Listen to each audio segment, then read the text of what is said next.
Tonight, a Maple Grove family celebrating their son's life, but also asking questions about his mysterious death. Family and friends of Robbie Anderson held a candlelight service in his memory tonight at St. Joseph the Worker Catholic Church. The 19-year-old died a decade ago this week. The case had been cold for years, but Maple Grove police have now reopened the investigation into Robbie Anderson's death because of some new information that you will see tonight. Tom Lydon of the Fox 9 Investigators has been looking into this case for months now. He joins us with the latest. Tom? Randy, Amy, there are hundreds of deaths every year in Minnesota that remain unexplained. Deaths that are neither homicides, suicides, or accidents that can't be explained by the medical examiner or police. Tonight, you will hear about one of them. A cold case that nearly 10 years ago to the day is once again an active criminal investigation. Their story begins in a place where most of our stories end. Love you, honey boy. Love you, Robin. We'll see you soon. We'll see you soon, honey. For Bob and Sandy Anderson, time's not a healer, just a reminder. Like the '78 Buick Regal, waiting in their garage. I can't get rid of it. It's his. Or a teenager's room filled with skateboards, guitars, and heavy metal posters. This will stay like this till we die or till we move. Theirs is a life in limbo, they'll tell you, of grief without answers. After their only child, Robbie, only 19, died a decade ago. And to this day, no one can tell them why. So we've been walking around for 10 years. 3 of us died that night. The 2 of us just haven't stopped breathing yet.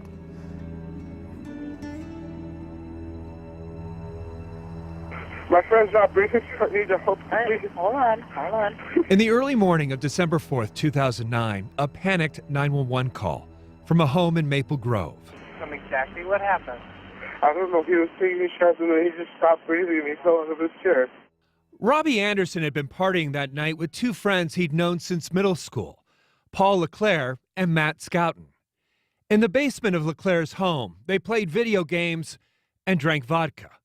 Vodka that Paul had stolen from his parents' liquor store. Paul and Matt doing 15 to 17 shots each, polishing off their own bottles. Robbie did about 10 shots. When suddenly, they say, Robbie keeled over. Matt started giving him CPR while Paul calls 911. Okay, somebody needs to go open the door and let the police officers in, okay? All right, we're bringing him out to 63rd Avenue North. I understand that, sir. There's an officer outside your house. Somebody needs to go let him in, please. All right, we're bringing Matt we're bringing him to the door. Okay, I don't want you to bring him to the door. I want you to let the officer in the house. No, we can't let the officer in. Why can't you let the officer in? My parents are sleeping. I don't want to wake them up. Okay, sir, there's somebody not breathing in your house. The police officers are medically trained. They need to help him. And we're bringing him to the door, okay? Police enter a chaotic scene. Both Paul and Matt are heavily intoxicated. In the basement, they find Robbie, not breathing, turning blue, without a pulse. It appears he has 2 black eyes and bruises on his face. Police notice blood on his upper lip and in his nostrils. As police and paramedics do CPR, Paul keeps getting in the way, yelling expletives to the first responders. Paul goes back upstairs, where he pulls a kitchen knife on his father, who's now awake. Police arrest LeClaire for obstruction. He's placed in a squad car and tries to bust out the windows.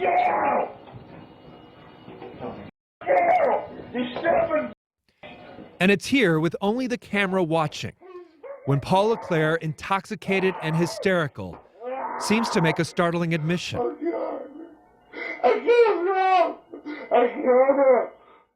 Before dawn, police were at the Andersons' door. He told me that I needed to get to North Memorial Hospital right away, that something had happened to my son. Robbie was dead, and seeing their son's body at the hospital, his parents noticed his bloody nose and bruising on his face. What, they wondered, had happened to their son. Did anyone, the medical examiner, the police, did anyone explain the bruising on his face? No. No. And his friends who were there, Paul and Matt, were providing few answers. The only thing that they told us was that he stopped breathing and they didn't want to, there was just too much, they didn't want to go into anything. When Fox 9 reported on the case 10 years ago, we got the same response from Paul. Can we just ask you what happened that night? I mean, He stopped breathing. That's it. I really don't want to talk about it, so I'd appreciate it if you went on your way. The autopsy wasn't much help either. Robbie's blood alcohol was 0.15. He was acutely intoxicated, but not enough to cause his death. Besides a prescription and acid, there were no drugs in his system, but there were signs of blunt force soft tissue damage to his head. But again, the medical examiner said likely not fatal. His heart tissue was sent to Mayo to check for any genetic disorders. The results all came back negative. The medical examiner ruled it was a sudden, unexplained death. Maple Grove police submitted the case for possible manslaughter charges, but prosecutors declined, writing, "There is no evidence to suggest any unlawful conduct of the suspects related to the cause of his death," saying Leclerc's episode in the squad could be interpreted as either expressions of concern or as expressions of guilt, and that in the final analysis, the cause and manner of death remain undetermined. Without this information, we cannot charge anybody with causing his death.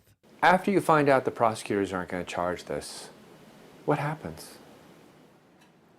We just kind of go through the motions. And That is until earlier this year, when visiting Robbie at the cemetery, they noticed another gravesite and a name they knew, Antonio DeMules. From day one, they've never believed the story from that Isanti County highway, the place they lost their son. The Andersons had seen a Fox 9 investigator story about Antonio, killed while riding a skateboard, and how his aunt, Sheila Potochnik, found missing clues police overlooked that led to charges against the driver who had fled the scene.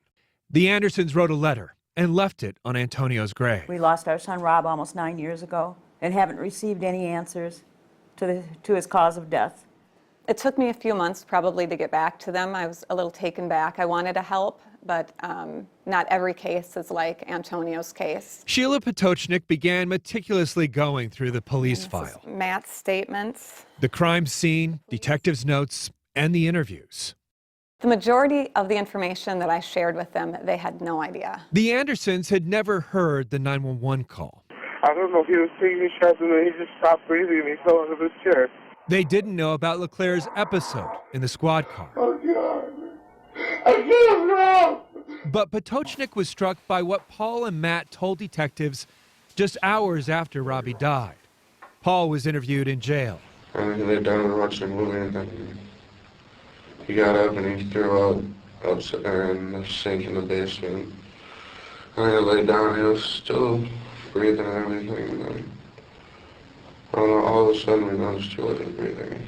Did you say anything to you guys when you got up? Like, geez, I feel like crap or anything? Or? No, he just got up and puked. Detectives sound skeptical. Both my partner and I we've talked to a lot of people so far, and some of your stories not adding up. Detectives had a more detailed story from Matt, who said after Robbie passed out on the bed, they began messing with him. Pair of shoes and stuff, set him on him and pull the blanket over him, throw some clothes on him. And the next thing you know, I'm sitting there, flicking him in the head. Wake up, wake up, wake up.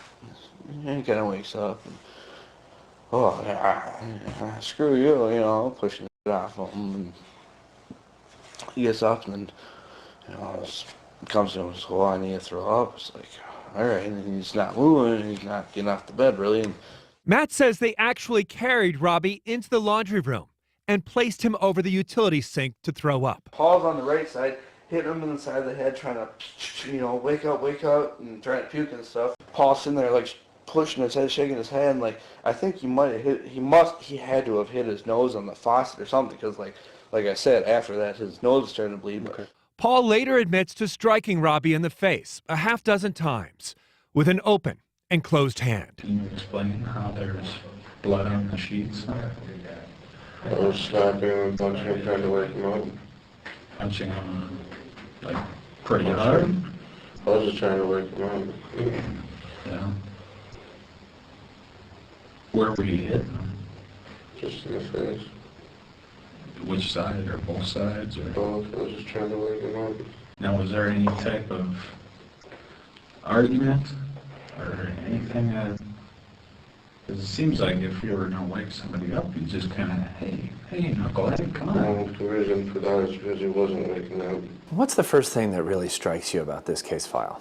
How Paul is admitting his physical role in this, the punches, how Matt is discussing how Rob just lays down and he goes to put a mountain of items on top of his body, pull a blanket over his head.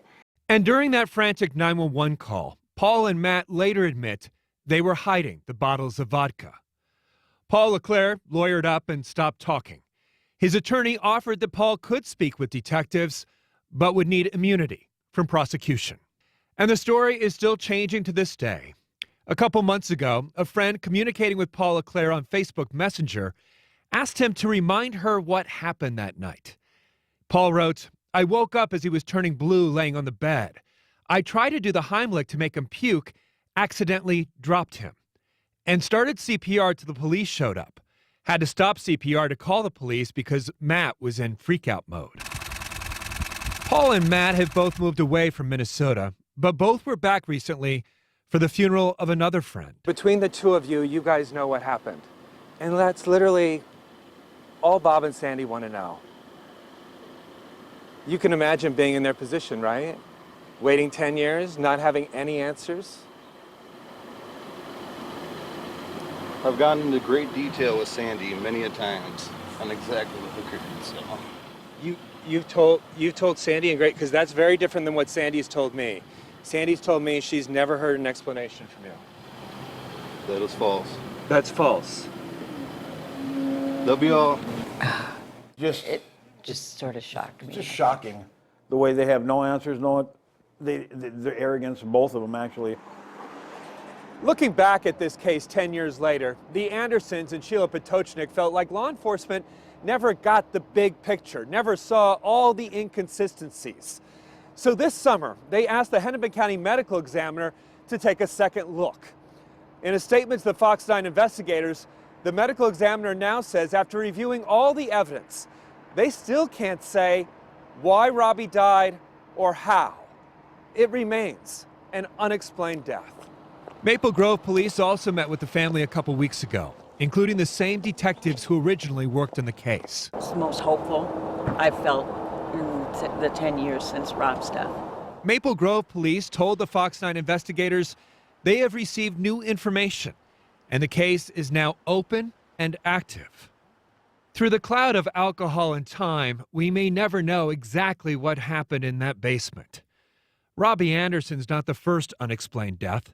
The Fox 9 investigators discovered he is one of 704 unexplained deaths ruled by the Hennepin County Medical Examiner in just the last decade. 704 mysteries. People time forgot. Families never do. It's the first thing I see when I wake up. And the last thing when I close my eyes and I wake up out of a sleep. And that's what I see. Yeah. Is my wonderful son gone. For Bob and Sandy Anderson, laughter and music will never fill their son's room. I can't get rid of anything. I can't go through anything. He'll never take that car out for a spin. I love everything about my son, and everything that he touched is a treasure to us. They know Robbie's not coming home. They just don't want his story to end here. Love you, Robin. We'll see you soon. I'll see you soon, honey. 10 years later, Maple Grove police tell me they have begun interviewing witnesses once again in this case. They tell me they have reached out to Paul LeClaire, and he is, in their words, cooperative.